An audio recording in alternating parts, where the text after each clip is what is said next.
નમસ્કાર સર્વ દર્શક મિત્રોને સ્વાગત છે તમારું અમારા નવા એક બ્લોગમાં જેનું નામ છે પરાગ સાતા બ્લોગ. મિત્રો, શબ્દમાં ધારની નહીં આધારની જરૂર હોય છે, કારણ ધાર છે ને એ તો મનમાં વાગે છે અને આધાર એ મન જીતી લે છે. આ વાત સાથે આ ચીજ સાથે શરૂ કરીએ આજની નવી રેસીપી. મિત્રો, આજની જે રેસીપી અમે તમારા માટે લઈને આવી ગયા છીએ ને એ દરેક લોકોનું ફેવરિટ ભોજન છે અને એ એટલી બધી સરસ વસ્તુ છે કે શિયાળામાં જો એ મળી જાય ને તો ખાવાની ખૂબ મજા આવી જાય. અને આ વસ્તુ અમારે ત્યાં કેવી રીતે બને છે તે આપણે જાણીશું અમારા હોમ મિનિસ્ટર પાસેથી. એ કેવી રીતે ખાવાની, કેવી રીતે બનાવવાની, આખી પદ્ધતિ આખી અલગ છે. તો ચાલો શરૂ કરીએ આજની નવી રેસીપી.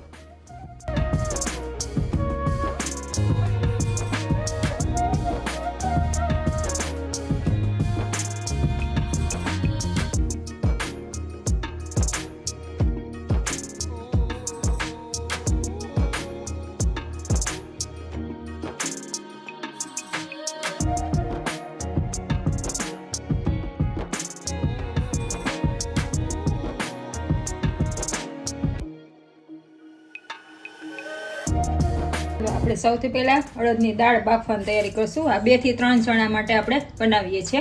એટલે એક આ નાની વાટકી અડદની દાળ આવશે, એમાં 2 ચમચી ચણાની દાળ આવશે. આપણે ચણાની દાળ નાખીને બનાવીએ છીએ અડદની દાળ. એટલે ફળસું લાગે ને એટલે. હવે સૌથી પહેલા આપણે આ બેયને 2-3 પાણીએ ધોઈ લેશું. પછી બાફવા મૂકશું. ખાલી એટલું જ જાણવું હતું કે આને કઈ પલાળવાની ન હોય? ના, સીધી બાફવા જ મૂકીએ છીએ આપણે. ઓકે, નાખી દીધું છે 3 ગણું. 1 વાટકી દાળ હોય ને તો 3 વાટકી જેટલું પાણી આવે આમાં. હવે અડધી ચમચી મીઠું છે, હળદર, આ અડધી ચમચી ઘી નાખી આપણે કુકરમાં બાફવા મૂકશું. એટલે દાળ ઉભરાય નહીં ને સરસ માપની બફાઈ જાય. આ રીતે કુકરમાં જો નીચે પાણી મૂકી દીધું છે. આ રીતે કાણાવાળું ઢાંકશું. હવે આને 3 થી 4 સીટી વગાડી લેશું આપણે મીડિયમ ગેસ ઉપર. એકવાર પ્રેશર આવે ને પછી ગેસ ધીમો કરી લેવાનો, પછી 3 સીટી થવા દેવાની. એટલે સરસ આપણી માપની દાળ બફાઈ જાય. જય શ્રી કૃષ્ણ પારું. જય શ્રી કૃષ્ણ. અંબા શેની તૈયારી છે આ બધી? આજે છે આપણે અડદની દાળ ને રોટલાનો પ્રોગ્રામ છે, શિયાળા સ્પેશિયલ. અચ્છા. ને એની સાથે બનતી એક આપણી લાલ ચટણી બતાવશું, લાલ મરચાની. સરસ. એટલે આપણે આ અડદની દાળ આ બાફવા મૂકી હતી ને એ બફાઈ ગઈ છે. ઓકે. આ રીતની આપણી આવી બાફી લેવાની છે. ઓકે. 4 સીટીમાં આ રીતની થઈ જ જાય ને ઘી નાખીએ ને એટલે ઉભરાય નહીં. ઓકે. પછી આ છે બધા રૂટિંગ મસાલા છે. આ છે સિંગ તેલ, આ છે વઘાર માટે લાલ મરચા, આ છે લીલું લસણ, આ 2 નંગ ટમેટા લીધા છે મીડિયમ સાઈઝના, આવા બારીક સુધારવાના. આ છે ધાણા ભાજી ગાર્નિશિંગ માટે. પછી છે મીઠું, પછી આ આદુ, લસણ ને આ તીખા મરચા છે. આ છે શેકેલું જીરું ને આ છે 250 લાલ મરચા, બરોબર, ચટણી માટેનો. ને આ લીમડો વઘાર માટેનો. ઓકે, તો ચાલો બતાવી દો આ કેવી રીતે બને છે. આ તીખું મરચું છે. આપણે તીખી દાળ ખાઈએ છીએ એટલે એ પ્રમાણે તીખી બનાવશું. મોરું ખાતું હોય તો એ પ્રમાણે બનાવવાનું. આ છે લસણ, સૂકું લસણ નાખવાનું ખાસ, એટલે એનાથી સુગંધ સરસ આવે છે. આપણે આદ કચરું ખાંડી નાખશું, આદુ મરચાં લસણ.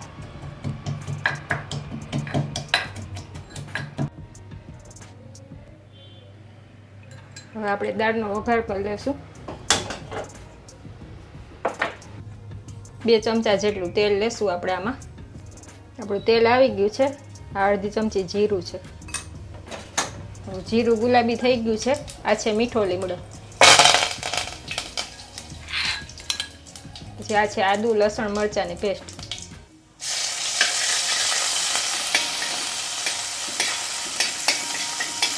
આ છે લીલું લસણ.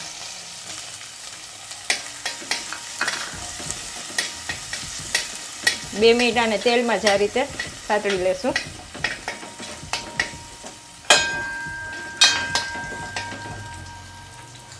પછી આ છે ટમેટા.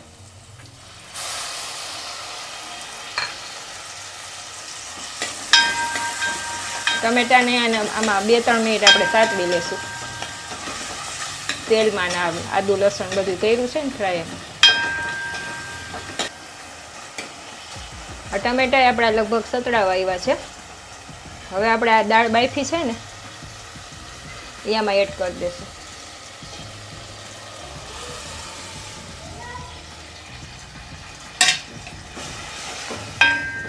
આ છે ગરમ પાણી. લગભગ આપણે 1 કપ જેટલું ગરમ પાણી એડ કરશું આમાં અત્યારે. હવે આપણે આમાં બધે મસાલા એડ કરી દઈશું.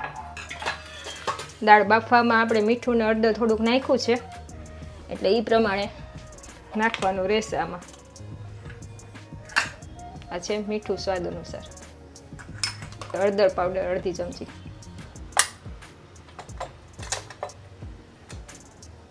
છે ધાણા જીરું પાવડર 1 ચમચી, અડધી ચમચી લાલ મરચું પાવડર. આપણે લીલું લસણ ને તીખું મરચું ને બધું એડ કર્યું છે. પછી હજી આપણે ઉપરથી લાલ મરચાંની ચટણી એડ કરીને ખાશું પપ્પાને તમે લોકો, એટલે લાલ મરચું આપણે ઓછું એડ કર્યું છે આમાં. ઓકે, જો આટલું કર્યું છે. પછી જરૂર લાગે તો થોડુંક ગરમ પાણી એડ કરવાનું છે. હવે આને આપણે 5 થી 10 મિનિટ ચડવા દેશું મીડિયમ ગેસ ઉપર. મીડિયમ ગેસે આને ચડવા દેશું. વચ્ચે વચ્ચે ચેક કરતું જવાનું છે આપણે. એકદમ એકરસ થઈ જાય ને આપણે એવું કરવાનું છે. હજી થોડીક વાર છે. પછી 2 ચમચી જેટલું પાણી પાછું આપણે એડ કરશું આમાં. ચાલો મિત્રો, એક તરફ છે ને આ દાળની ઉકળવાની પ્રોસિજર ચાલુ છે, સાથે આ મરચાંની ચટણીની તૈયારી પણ ચાલુ થઈ ગઈ છે. આપણી દાળ તૈયાર થશે ને તો આપણી ચટણી તૈયાર થઈ જશે. આ રીતે મોટા પીસ કરી આ રીતે સુતા લેવાનું એટલે બી ન આવે એમાં. જો મિત્રો, આ મરચાં જોતા જ ખાવાનું મન થઈ જાય એવા સરસ છે. અને આ અમારે કાઠિયાવાડ તો અત્યારે આવે છે, બરાબર છે, આની સિઝન છે એટલે ખાવાનું ખૂબ મજા આવે. અને એક જ મિનિટ ક્લોઝઅપ બતાવો તો. જો આની છાલ છે ને કેટલી જાડી હોય, આમાં એકદમ રસ હોય. પણ મિત્રો તમારે ત્યાં જો આની અત્યારે ન આવતા હોય તો આને સૂકા મરચાંને પણ પલાળીને તમે આ રીતે ચટણી બનાવી શકો છો. ઓકે, મરચાંનું આ રીતે આપણે કટિંગ થઈ ગયું છે.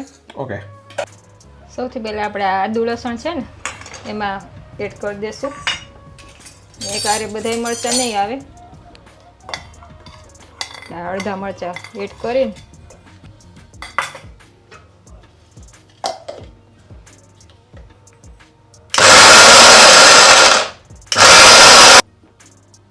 હવે આ બાકીના મરચાં આપણે એડ કરી દઈશું આમાં.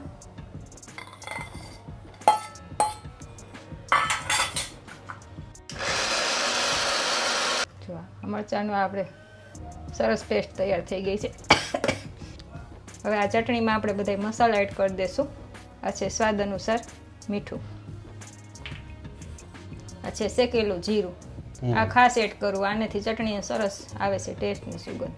1 નાની ચમચી આવશે.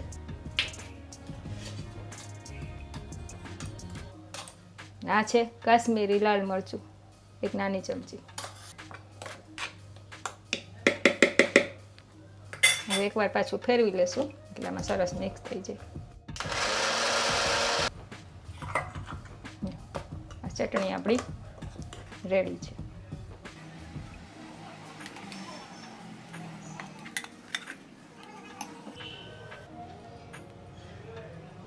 એકદમ ટેમ્પટિંગ લાગે છે અને ખાવાની મજા આવે.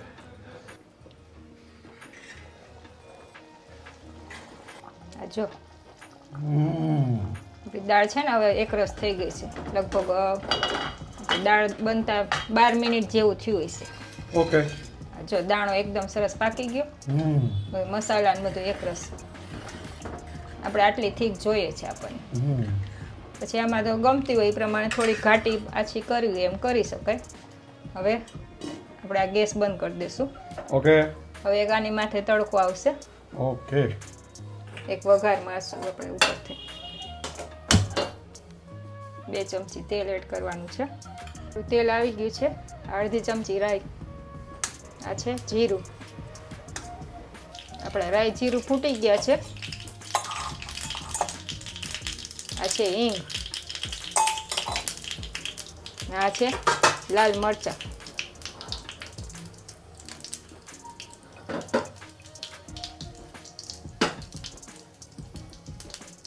આ વઘાર છે ને આપણે આ દાળની અંદર આપણે એડ કરવાનો છે.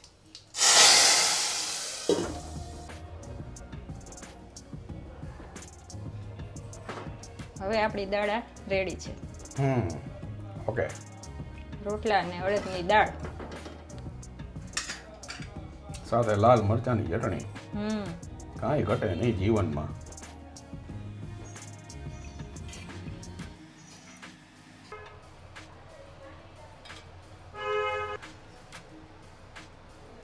રેડી છે આપણી અડદની દાળ.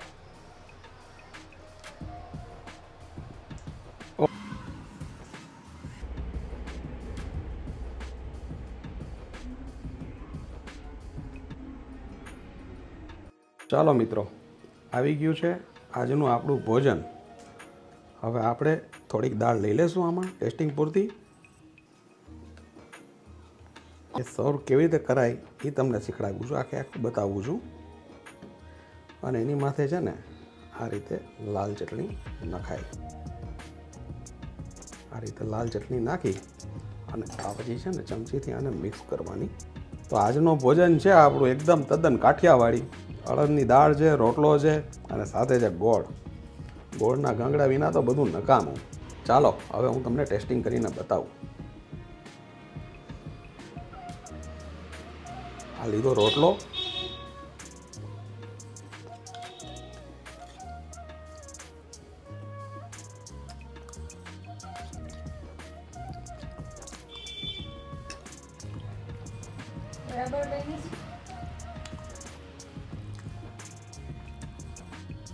પરફેક્ટ, જેમાં કાંઈ ઘટે નહીં એમ કહેવાય. અને માથે ખાવાનો ગોળનો ગાંગડો.